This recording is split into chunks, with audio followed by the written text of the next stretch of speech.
Hello friends, অনেক তো খেলেন বাহিরের লিচু বাচ্চাদেরকে যেগুলো কিনে দেন।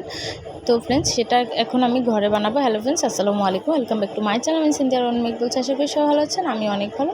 তো এখানে দেখুন, এই আগার আগার পাউডারটা আমি দেবো। তো এখানে আমি নিয়ে নিয়েছি 2 কাপ পরিমাণ পানি, নিয়ে নিয়েছি পরিমাণ মতো চিনি, আর স্বাদ মতো একটু লবণ দেওয়া দরকার, কারণ মিষ্টিটা যেন একটু ভালোভাবে হয় তাই। তো ফ্রেন্ডস, এখানে আমি 5 টাকা দামের একটা ট্যাঙ্কের প্যাকেট দিয়ে গুলিয়ে নিয়েছি, ভালো করে একদম মিক্সিং করে নিয়েছি। তো ফ্রেন্ডস, এই লিচুটা আমি যখন ঘরে বানাই, আমার ছেলে তো খুবই পছন্দ করে, দোকান থেকেও বেশি। এই লিচুটা আপনারা যে কোনো জিনিস দিয়ে, যেমন লেবু দিয়ে, তারপর হচ্ছে ডাবের পানি দিয়ে, সব কিছু দিয়ে আপনারা বানাতে পারবেন। তো ফ্রেন্ডস, এটা আমি এখন চুলাতে দিয়ে একটু গরম হওয়া পর্যন্ত অপেক্ষা করব।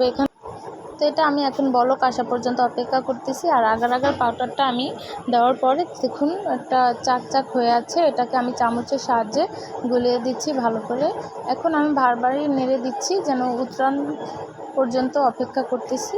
তো ফ্রেন্ডস, ফাইনালি এখন আমি এই কাপগুলো প্লেটে সাজিয়ে এখন প্রত্যেকটা কাপে আমি দিয়ে দিচ্ছি চকো চকো কোকোলা জেমস, এটাকে বলে, যে কোনো দোকানে আপনারা পাবেন।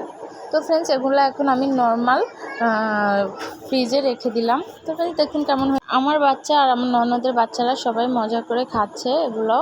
তো ফ্রেন্ডস, কেমন হয়েছে অবশ্যই কমেন্টে জানাবেন। ভালো থাকবেন, আল্লাহ হাফেজ, আসসালামু আলাইকুম।